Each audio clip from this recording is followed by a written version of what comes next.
정진의 뉴스 브리핑 정치권 소식으로 시작을 해보도록 하겠습니다. 김영준 명지대 교수, 최창렬 용인대 교수, SBS의 윤춘호 선임기자 이렇게 세 분 나오셨습니다. 어서 오십시오. 네, 안녕하십니까. 자유한국당 홍준표 대표 선출, 우리 김 교수님 어떻게 보십니까? 예정된 수순이었다고 저는 봅니다. 예를 들어서 보수 우파가 다시 한번 기회를 잡을 수 있는 방법이라는 거는 이제 선거를 통해서 자신의 가치를 확인해야 되는 방법인데요. 지난 대선 과정 속에서 2% 정도 지지를 받았었던 당시 자유한국당이 그래도 24%를 끌어올릴 수 있었던 힘은 결국은 보수를 결집할 수 있는 현 상황 속에서는요, 자유한국당에서는 홍준표 지금 대표 이외에는 대안이 없었다라는 그 현실적인 상황 속에서 결국은 홍준표 카드로 당원들이 압도적으로 결국 선출할 수밖에 없는 구조적인 요인이 굉장히 컸다고 저는 봅니다. 예, 최 교수님 간단히 홍준표 대표 선출, 자유한국당을 지지하는 분들이 어떤 생각이 반영된 결과일까요? 홍준표 대표하면 막말, 험담 이런 얘기들이 많이 있었죠. 비판이 있었음에도 불구하고 홍준표 대표가 지난 대선 때 그래도 24%를 얻은 2위 후보였던 게 현실이었고 그런 측면에서 보수 유권자들이 그래도 현재 지향과 구심점을 이룬 게 보수의 입장이기 때문에 그래도 뭔가 환골탈태해서 그야말로 보수의 새로운 지향을 하기 위해서 어떤 선출이 됐다. 당원의 압도적인 지지가 바로 그래서 나왔던 것이 아닌가 이렇게 보여집니다. 예. 네. 조금 전에 홍준표 대표가 오늘 국립연충원 참배하는 모습 나왔는데요. 네. 연충원 가면 방명록 쓰지 않습니까? 네. 어떤 내용의 글을 썼습니까? 질풍모구. 그러니까 바람에 머리를 빗고 피해 목욕을 한다라는 그런 사자성어인데요. 예전에 대선 후보 때 멸사봉공 할 때 사자를 개인 사자 안 쓰고 죽을 사자 써갖고 좀 논란이 일지 않았습니까? 그렇습니다. 오늘은 제대로 썼습니까? 오늘은 제대로 쓴 것 같더라고요. 예. 저도 한번 써봤는데요. 예. 어려운 한자입니다. 저 말이 이제 오랫동안 떠돌면서 고생하는 걸 말하는 거거든요. 바람에 머리를 빗고 비에 목욕을 한다. 몸을 씻는다. 정처 없이 떠돈다는 어려운 처지를 내두고 하는 말인 거고요. 어제 이제 자기 SNS에는 고난의 행군이라는 말을 썼거든요. 그러니까 홍준표 대표 입장에서는 지금의 이 시기가 얼마나 어려운 과정이 될 거라는 것을 잘 알고 있는 거죠. 그리고 자신이 헤쳐나가야 될 고난이라고 하는 것이 만만치 않다는 것도 홍준표 대표가 잘 알고 있다는 그런 뜻이기도 하고 그래서 나름의 각오를 다지는 뜻으로 저 사자성어를 일부러 좀 연구를 한 것 같습니다. 예, 그 절자가 보니까는 절기절자에다가 옆에 나무목변이 하니까 발음이 질로 나는군요. 그렇습니다. 머리를 빗을 질자인 모양이죠? 그런 걸로 알고 있습니다. 홍준표 대표가 질풍모구를 굉장히 즐겼어요. 예. 2월 달에도. 좀 간단하게 풍찬노숙 이렇게. 그렇죠. 저도 지금 그 말씀드리려고 했는데 풍찬노숙이라는 예. 뜻인데 예. 되게 정치인들이 좀 어려운 걸 쓰는 경향이 있어요. 제가 육참골단 이것도 많이 들어보셨죠. 예. 처음에 굉장히 생소했는데 2015년도 5월 달에 문재인 대표도 그때 혁신을 얘기하면서 이 말을 썼고 육참골단. 그리고 이 취임 기자회견 때도 홍준표 대표가 또 이번에 또 썼습니다. 육참골단. 그러니까 자기의 살을 배웠고 남의 뼈를 끊어낸다는 얘기거든요. 굉장히 이제 어렵고도 아주 살벌한 얘기인데 오늘 이 풍천호숙이란 말은 다 아는데 일단 질풍모구란 말을 4월 달에도 썼고 2월에도 썼어요. 성완종 리스트 무죄 판결 났을 때도. 그래서 예. 어쨌든 그 홍준표 대표의 어떤 그런 각오를 내비친 사자성어로 보입니다. 예. 윤춘호 기자가 조금 전에 그 자신 SNS에 홍준표 대표가 고난의 행군이라는 표현을 썼다고 얘기를 해주셨는데 SNS에 올린 홍준표 대표의 글 한번 보시죠. 가장 솔직한 말들은 막말로 매도하는 세상이지만 본인은 솔직하게 얘기하는 것뿐이다라고 또 강조를 하네요. 앞으로 그것까지 고려해서 신보수 서민정치 시작하겠습니다. 표현 좀 잘하겠다는 뜻 같네요. 지금처럼 그렇죠. 막말이라고 한 비판 받지 않겠다는 뜻인 것 같고 고난의 행군 시작합니다. 여전히 모든 것이 기울어진 운동장이지만 때가 되면 정상으로 돌아오리라고 봅니다. 거듭 감사드립니다. 근데 고난의 행군이라는 표현이 홍준표 대표가 그렇게 비판에 맞지 않는 이른바 종북 좌파시 표현 아닙니까? 어떻습니까? 그렇죠.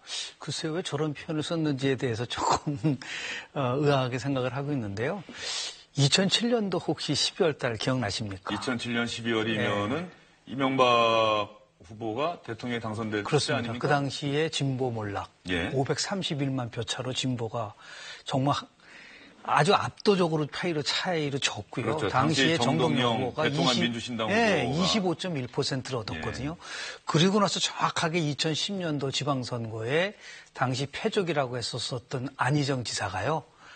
충남도지사가 되고 이광재 씨가 강원도지사가 되고 이제 그것을 염두에 두고 있는 것 같아요. 기울어진 운동장이었다고 하더라도 열심히 하면 다시 평평해질 수 있다라는 과거의 사례를 보면서 다만 이제 고난의 행군의 시작이 아니라 미래의 행군을 시작했으면 좋지 않았겠는가라는 생각을 좀 개인적으로 용어를 쓰더라도 저는 뭐 이렇게 풍찬 노숙이니 뭐 질풍모구 이 젊은 사람 새로운 모습으로 이제 우리 보수들도 너무 사자성어에 좀 연연하지 않고 새로운 메시지를 좀 싣고 그리고 다가설 수 있는 그런 것도 좀 개발해야 될 때가 되지 않았는가. 그래서 고난의 행군이 아니라 미래 행군, 그러니까 롱마치 행군을 시작하겠다라는 그런 각오로 저러한 사자성어도 쓰고 그리고 나름대로의 고뇌를 SNS상에다 표현한 것 같습니다.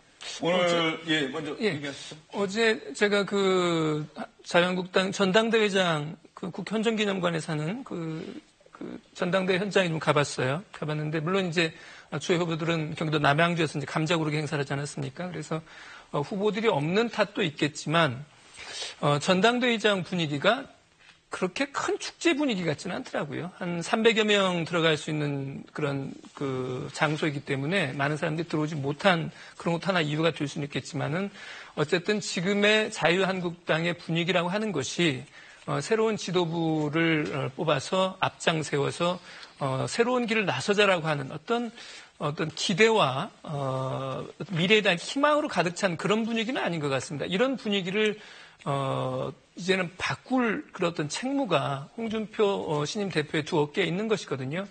그렇게 보면 홍준표 대표가 질풍모구라는 표현이랄지 고난의 행군이랄지 이런 표현을 쓴 것은 지금의 상황이 그만큼 엄중하다고 하는 것을 반증하는 것이라고 할 수 있겠죠. 홍준표 대표가 2011년 디도스 사태에 책임을 지고 당시 한나라당 대표 자리에서 물러난 지 6년 만에 오늘 처음으로 최고위원회의 다시 주재를 했습니다. 홍준표 대표 오른쪽에 정우택 원내대표, 왼쪽에 이철우 최고위원, 김태흠 최고위원 이렇게 앉아있는 모습이 보이고 있는데요. 홍준표 자유한국당 대표가 오늘 첫 회의에서 어떤 얘기했는지 여러분 한번 들어보시죠. 제가 드린 말씀은 어제 사실 이야기를 다 드렸고, 우선 이번 주 금요일까지 당내 인사는 완료를 하도록 하겠습니다. 모든 인사는 이번 주 내에 완료를 해서 당이 세팅되도록 하겠습니다. 그리고 혁신위원회도 조속한 시일 내에 저는 외부 인사로 혁신위 구성도 하고 그리고 당윤리위원회도 저는 외부인 중심으로 그렇게 준비를 하도록 하겠습니다. 오늘 원내대책에 대해서는 원내대표님 말씀을 해주시고 인선 이번 주 내로 완료하겠다. 당직 인선 얘기하는 거겠죠? 사무총장이나 이런 자리들. 그렇습니다. 그다음에 지명직 최고위원 자리가 하나 있죠. 그 자리에 이제 이종혁 전 의원 오늘 지명을 했습니다. 벌써 지명했습니까? 예. 근데 이종혁 전 의원은 홍준표 대표의 가장 가까운 측근이죠.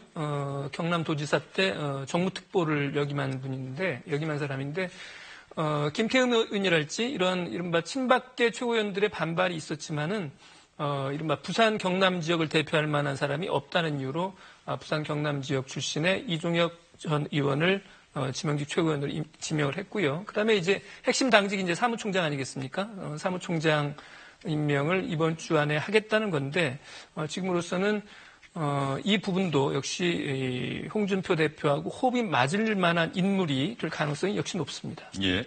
홍준표 대표가 조금 전 얘기해서 어제 할 말은 다 했다고 얘기했는데 이 얘기가 아마 어제 있었던 기자회견을 이야기하는 것 같습니다. 기자회견 때 기자들이 질문 많이 했는데 역시 당내 친박계 청산 어떻게 해나갈 것이냐 이 부분 집중적으로 질문했습니다. 홍준표 대표는 뭐라고 대답했을까요? 자꾸 친박 청산 이야기를 하는데 선출직 청산은 우리가 하기가 굉장히 어렵습니다. 그것은 국민이 하는 겁니다. 단지 당의 전면이나 그쪽으로는 소위 핵심 친박분들은 나서지 못할 것이 또 앞으로 또 그럴 겁니다. 이 당이 2012년 1월 초부터 박근혜 전 대통령이 운영을 했습니다. 그 6년이라면 어떤 이유로든 이 당은 친박이 장악한 정당입니다. 그런데 친박이 6년간 당원, 대의원, 국회의원, 당협위원장 다 지배하고 있던 이 당에서 친박하고 아무 관계없는 사람이 72.7%나 득표했다는 것은 이미 이 당은 친박 정당이 아니라는 새로운 자유한국당의 구성원으로서 전부 함께 가는 게 옳다는 생각이고, 단지 국정 파탄에 연관이 있거나 관련된 사람은 앞으로 혁신위에서 가려낼 것으로 저는 그렇게 봅니다.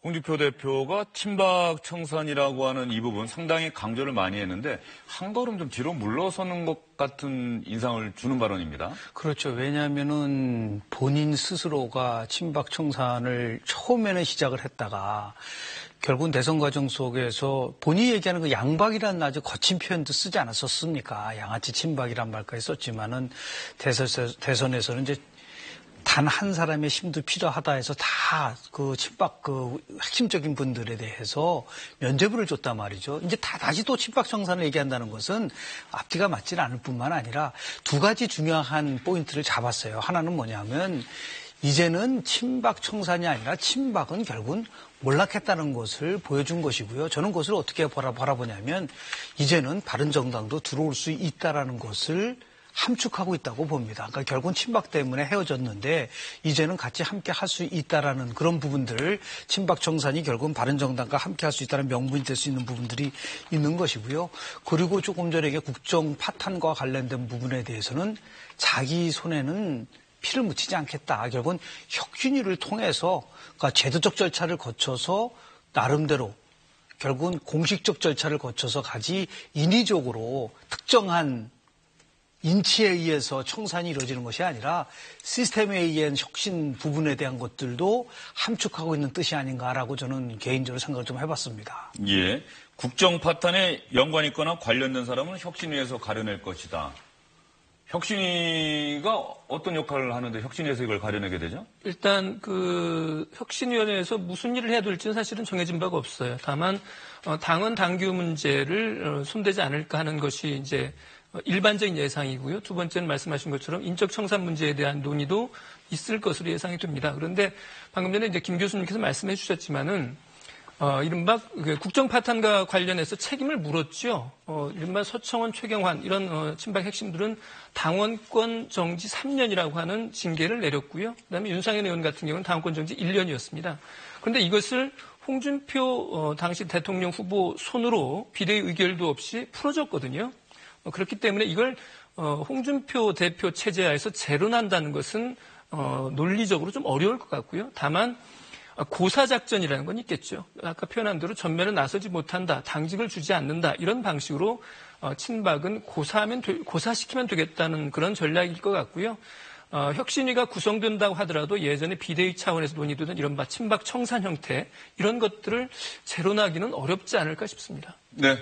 여러분, 방금 들어온 화면 여러분께 한번 보여드리겠습니다. 홍준표 대표가 오늘 일정 중에 하나가 추미애 민주당 대표와 만난 일정이 있습니다. 홍준표 대표와 추미애 대표가 만나는 장면인데 홍준표 대표가 신임 인사차 민주당 당 대표실을 찾아가서 지금 악수를 했고요. 앉아서 얘기를 하고 있는데 어떤 얘기하는지 혹시 녹취가 되는지 모르겠습니다. 대표로 홍준표 대표가 나라를 잘 좀 풀어갔으면 좋겠습니다. 네. 감사합니다. 잘 도와주십시오. 네, 네, 알겠습니다. 네. 자, 네, 뭐 집권당 원내대표, 당대표 다 경험하셨고. 예, 지금 영상을 찍었는데 추미애 대표와 홍준표 대표의 이야기가 완벽하게 영상에 담기지는 않았습니다. 잘 도와달라고 추미애 대표가 이야기를 했고요. 홍준표 대표는 나란 일 잘 풀어나갈 수 있도록 하자 이런 식으로 화답은 했습니다. 신임 인사차 만난 자리니까 서로 덕담하는 건 당연한 건데 그런데 오늘 홍준표 대표가 말이죠. 최 교수님. 다른 야당들은 안 찾아가요. 근데 여당인 더불어민주당 대표만 찾아갔습니다. 여기에도 홍준표 대표의 계산이 있지 않을까요? 홍준표 대표는 모든 행동 하나하나가 모든 정치인이 다 마찬가지겠습니다만 정말 계산된 행동인 것 같아요. 다른 야당 하나도 안 찾아가고 이제 1대1, 제1야당으로서 이제 집권당을 찾아간 건데 지난번 대선 과정에서도 그렇게 막말이나 험담이 별로 이제 비판을 받을 줄 알면서도 그렇게 많은 언어를 구사했잖아요. 그런 것들도 뭔가 그렇게 함으로써 지지층을 결집하고 뭔가 갈라치게 하면서 자신의 정체성을 확립해서 득표를 연결시키는 전략이었다고 해석을 할 수가 있는데 이번도 마찬가지인 것 같아요. 일단 제1야당 대표로서 집권당 대표하고 얘기를 함으로써 자신의 위상도 높이고 제1야당으로서의 어떤 존재감 같은 것들 그리고 자신이 대표가 된 부분에 대해서 확실하게 이제 보여주려는 그런 나름의 계산된 행동이 아닌가라는 생각도 좀 들기도 합니다. 네. 예.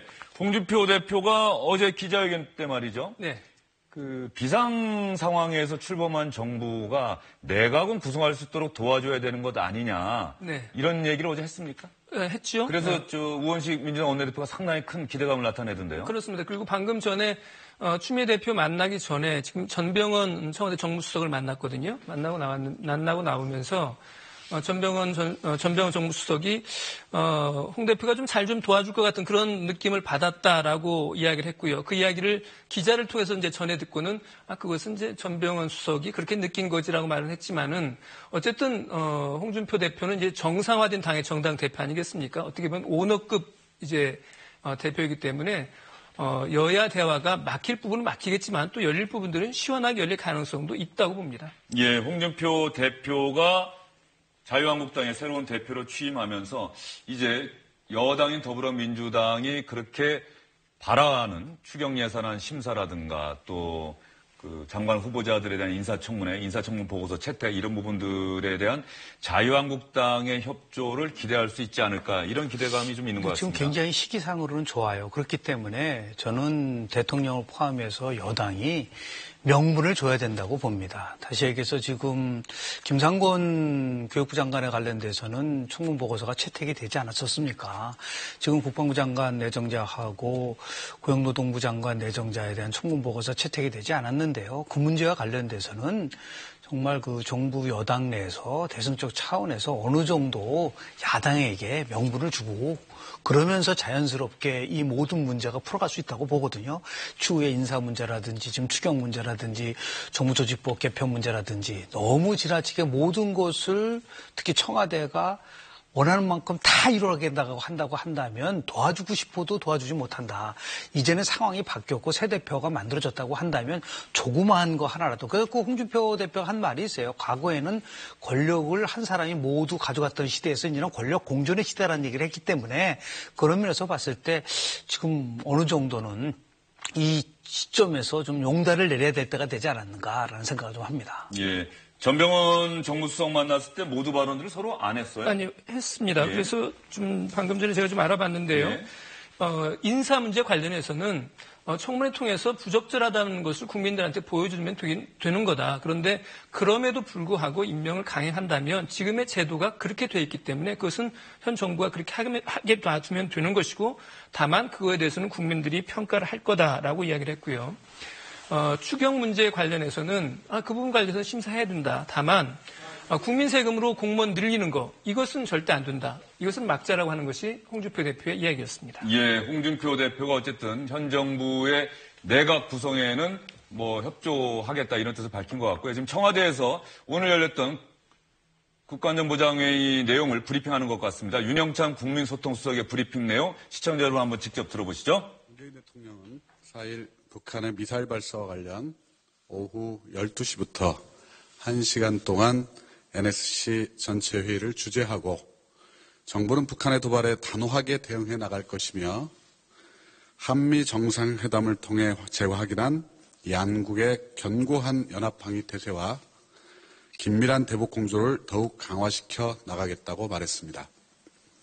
문 대통령은 내일부터 시작되는 독일 방문 및 G20 정상회의에서도 북핵 문제에 대한 국제사회와의 협력도 강화해 나가겠다고 말했습니다.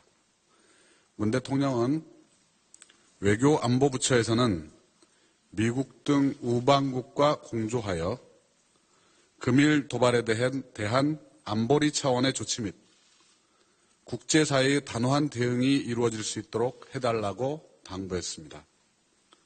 특히 국방부와 합참은 대북 대응 태세를 점검하고 어떠한 비상사태에도 즉각 대응할 수 있는 태세를 굳건히 유지해 달라며 지금 우리가 맞이한 안보 상황은 한치의 빈틈도 허용되어서는 안 될 만큼 위중하며 정부와 국민 모두 국가 안보에 대해 단합된 모습으로 대처하자고 강조했습니다. 문 대통령은 제가 내일 출국하면 정부 각 부처는 국무총리를 중심으로 합심 단합하여 국민들이 북한의 계속되는 도발에 불안해하지 않도록 비상한 각오로 최선을 다해달라고 당부했습니다. 이상입니다. 국민소통수석의 브리핑 내용 여러분 들어보셨습니다. 윤영찬 국민소통수석이 이런 얘기했습니다. 북한의 이딴 미사일 도발에 대해서 문재인 대통령 긴밀한 대북 공조 체제 강화하겠다. 내일 독일로 출국해서 G20 정상회의에 참석하는데 이 자리에서도 북핵 문제에 대한 국제사회의 공조 더욱더 강화해 나가겠다 이렇게 얘기를 했고요. 내일 문재인 대통령이 출국하게 되면 이낙연 국무총리 중심으로 모든 내각이 단합해서 국민들의 불안감 덜 수 있도록 최선을 다해달라 이렇게 얘기를 했다고 합니다. 저희는 계속해서 자유한국당 이야기로 넘어가도록 하겠습니다. 홍준표 대표가 순서를 좀 바꿀게요. 문재인 대통령과 만날 것이냐는 질문. 예전에는 이른바 여야 영수회담이라는 표현 쓰지 않았습니까? 여야 영수회담 제의할 것입니까? 영수회담 청와대에서 제안 오면 만나겠습니까? 이렇게 기자들이 물어봤더니 홍준표 대표가 뜻밖의 부정적인 대답을 했습니다. 저는 과거에도 그랬고 여야 영수회담이라는 것 그거는 권위주의적인 정부 시대의 산물입니다. 앞으로 제가 영수회담을 요구하거나 그렇게 하는 일은 없을 겁니다.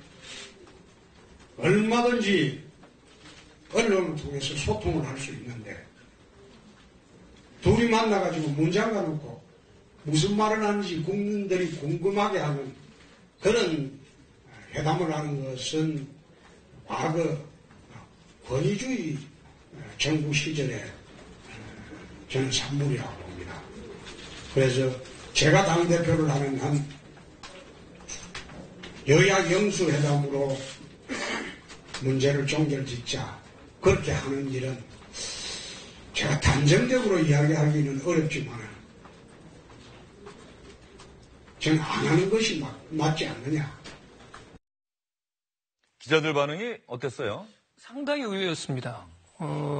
저랬을 때는 문재인 대통령하고 일대를 만나서 담판을 짓겠다라고 말하는 게 왠지 답일 것 같았는데 정반대 답이 나와서 상당히 좀 의아했는데요. 그렇죠. 지금 같은 상황이면은 뭐 인사청문회 문제, 뭐 추경 예산안 문제, 내가 문재인 대통령 만나서 화끈하게 해결하겠다 단칼에. 이렇게 얘기할 수도 있는 건데 말이죠. 그렇습니다. 딱 그럴 것 같은 거였는데요. 그렇게 되면은 자신의 위상이 문재인 대통령과 대등한 어떤 그런 것으로 끌어올리는 그런 효과도 있을 테고요. 그럼에도 불구하고 안 하겠다라고 하는 부분이 상당히 의외였는데 다만 저기에 방점이 찍힌 부분이 요구하지 않겠다라고 하는 게 저는 핵심이 아닌가 싶어요. 만약에 청와대나 아니면 문재인 대통령 측에서 하자고 한다 그러면 못할 건 없는데 다만 야당에서 마치 구걸하듯 하는 자세로 요구하는 영수회담을 요구하는 그런 모습은 보이지 않겠다고 하는 것이 홍준표 대표의 진위가 아닐까 그렇게 생각을 해봅니다. 예, 그 부분 관련해서 문재인 대통령이 이미 야당 대표들도 가능하면 정기적으로 만나서 국정 현안에 대해서 솔직하게 다 털어놓고 협력을 구하겠다. 그래서 한번 만나기도 했단 말이죠. 네. 어떻게 보십니까? 왜냐하면 이제 우리 정치사를 보면요. 여야 영수회담이 좋게 끝난 적이 거의 없어요. 사실 영수라는 표현 자체가 권위주의적인 네. 표현이죠. 왜냐하면 두 가지 면에서 문제 지적이 있었다고 보는 건데요. 하나는 여야 영수회담에 대해서 첨예한 문제를 두 사람이 먼저 풀어가자는 것은 인치의 전형이에요. 권위주의 청산이라는 것보다 국회가 실질적으로 기능이 약화되는 걸 보여주는 것이고 대한민국 5년 단임제 대통령제에서 어떤 경우라도 여야 영수회담이라는 것은 결국은 비대칭적 게임일 수밖에 없다. 끝나고 나면은 모든 언론은 결국 비중은 7, 80%는 대통령 쪽으로 갈 수밖에 없는 것이고 20, 30%는 야당한테 간다는 그 구조를 정확하게 알고 있기 때문에 오히려 저거보다는 국회 차원에서 대통령과 여야 대표들이 함께 모여서 같이 얘기를 나누는 것, 그것은 얼마든지 환영을 하지만 별도로 과거와 같이 만나서 여야 영수회담을 한다는 것 자체, 또 이런 경우도 있죠. 딱 둘이 만나서 할 수 있는 분위기가 될 수가 없어요. 지금은 뭐 결국 여소야대 5당 체제가 만약에 양당 체제였다면 저는 홍준표 대표가 저렇게 얘기 안 했을 거라고 봅니다. 어떤 경우든 간에 어떤 한 사람만 만나서 단독 영수회담을 할 수 있는 분위기가 안 되기 때문에 오히려 그것은 자기가 구성하고 있는 이런 정골 끌고 가겠다는 것과 다르기 때문에 이 상황 속에서는 오히려 국회를 존중하는 그러한 행보로 가는 것이 실리적인 측면에서 낫다고 판단한 것 같습니다. 예. 그러면 여야 영수회담 야당은 요구하지 않겠다. 어떻게 보세요? 정말 영수회담이 없을까요? 아니면 문재인 대통령과 자유한국당 홍준표 대표 또 다른 야당 대표와의 청와대 회동 앞으로도 있을 가능성이 있지 상황에 않습니까? 따라서 얼마든지 할 수가 있죠. 그러니까 지금 홍준표 대표의 발언은 두 가지 측면을 볼 수가 있을 것 같아요. 일단 규범적으로 볼 때 일리가 있는 얘기죠. 여야 영수란 말 자체도 아까도 말씀하셨다시피 권위적인 용어고 여야가 만나서 둘이서 해결한다는 게 그건 뭐 당이라는 존재가 있는 건데 당론의 모든 걸 맡기는 거나 마찬가지란 말이에요. 그래서 어쨌든 일리 있는 얘기이고 또 하나는 기존의 여야가 지나치게 적도적 공존에 입각해서 자신들의 지지층을 결집해 나갔다. 이럴 때는 맞는 문법이지만 지금 맞지 않은 문법엔 틀림없어요. 저는 근데 홍준표 대표가 뭐 이런 것들 때문에 규범적으로 영수회담이 권위적이다 그래서 안 한다고 했다고 보기 좀 어려울 것 같고 지금 만약에 뭐 여러 야당과 같이 하건 단둘이 제1야당과 대통령과 하든 대표회담을 갖게 되면은, 영수회담을 갖게 되면은, 지금 여당은 지금 집권 세력은 지지율이 굉장히 높습니다만, 지금 야당은, 제1야당은 지금 지지율이 낮아요, 지금. 홍준표 대표가 대표된 다음에 조금 이른바 컨벤션 효과라고 볼 수가 있는데 좀 오른 것 같습니다, 지지율이. 그런 마당에서 대통령과 만나서 지금 집권 세력이 어려운 여러 가지 추경 문제라든지 정부 조직법 문제 이런 것들을 거의 일괄타결로 가면은 제1야당의 존재 가치가 별로 없을 것 같아요. 저는 그런 굉장히 고도의 정치적인 계산이 있는 발언임에도 있다. 그래서 저는 두 가지 측면이 다 있는 것 같아요. 규범적으로 어떤 권위주의적인 문화에서 있었던 것을 하지 않는다라는 그런 측면을 하나 내세우는 게 하나 있고 두 번째는 지금 제1야당 대표 되자마자 영수회담을 걸어간다는 게 야당으로서의 투쟁력 이런 것들을 좀 약화시킬 수 있다는 정치적 개선 같은 것들이 두 가지가 복합적이라고 보여집니다. 네. 홍준표 대표 머릿속에 바른정당, 보수 적자 경쟁을 벌이고 있죠. 바른정당과의 통합, 이 부분에 대해서는 어떤 구상이 들어가 있을까요? 이 부분에 대해서도 기자들의 질문이 있었는데 홍준표 대표는 바른정당이 자유한국당으로 흡수되는 것이 마땅하다 이런 생각을 밝혔습니다. 난 대선 때 좌파 진영도 분열이 되고 우파 진영도 분열이 됐습니다. 4당 체제로 대선을 치렀습니다. 좌파 진영은 제가 보건대는 대선 전에 이런 이야기를 했는데 아마 통합될 것으로 봅니다. 앞으로. 그래서 바른정당 문제도 어차피 지방선거 가기 전까지는 흡수되지 않을까 그런 생각을 합니다. 홍준표 대표도 말을 직설적으로 하지만 사실 바른정당 이해운 새 대표도 상당히 말을 직설적으로 하는 정치인 아닙니까? 둘 다 인파이터죠. 예, 그렇죠. 예, 예. 이제 인파이터들끼리 만나는데 바른정당 흡수되지 않을까 이렇게 얘기했으면 바른정당에서 기분이 좋을 리가 없겠어요? 예, 당연히 뭐 기분이 좋을 리가 없을 것 같은데 다만 대변인 논평을 통해서 나온 반응을 보면 상당히 좀 부드러운 편이에요. 뭐라고 그랬냐면 자유한국당의 혁신이 선행돼야 된다. 그리고 자유한국당이 잘 되려면 그릇된 보수와 먼저 결별해라. 이렇게 요구를 했거든요. 그래서 이제 막 출범하는 홍준표 대표 체제에 대해서 아직 독서를 퍼붓지는 않았지만은 앞에서 이야기 나온 것처럼 이해운 대표도 상대하지 않겠다라는 그런 취지로 이야기를 한 바가 있었거든요. 그래서 홍준표, 그다음 이해운 두 야당 대표들이 서로 궁합이 잘 맞는 좀 이야기가 될 만한 그런 성격들은 아니죠. 예. 그런데 의외로 바른정당의 대변인 논평을 보면은 뭐 통합의 가능성을 아예 봉쇄한다거나 그런 논평은 아니네요. 자유한국당 혁신부터 먼저 해라. 친박 청산부터 먼저 해라. 이런 거고 그런 조건이 달성이 된다면은 한번 생각해 볼 수 있다. 뭐 이런 뉘앙스를 풍긴 거 아닙니까? 그런 뉘앙스까지 담았다고 보기에는 좀 어려울 것 같고요. 다만 앞에서 말씀드린 것처럼 이제 출범하는 날이기 때문에 그런 독설까지는 퍼붓지 않은 정도로 이해하면 되지 않을까 싶습니다. 여기에서 대변인 논평 정도에서 자유한국당과의 뭐 통합이랄지 연대랄지 이런 것들의 어떤 뉘앙스를 담을 정도는 아니라고 봅니다. 네, 알겠습니다. 바른정당과의 통합 문제에 대해서는 다음에는 바른정당 이해운 대표의 생각과 이야기를 여러분께 한번 들려드리도록 하겠습니다. 오늘 세 분과의 말씀 여기서 정리를 하겠습니다. 고생하셨습니다.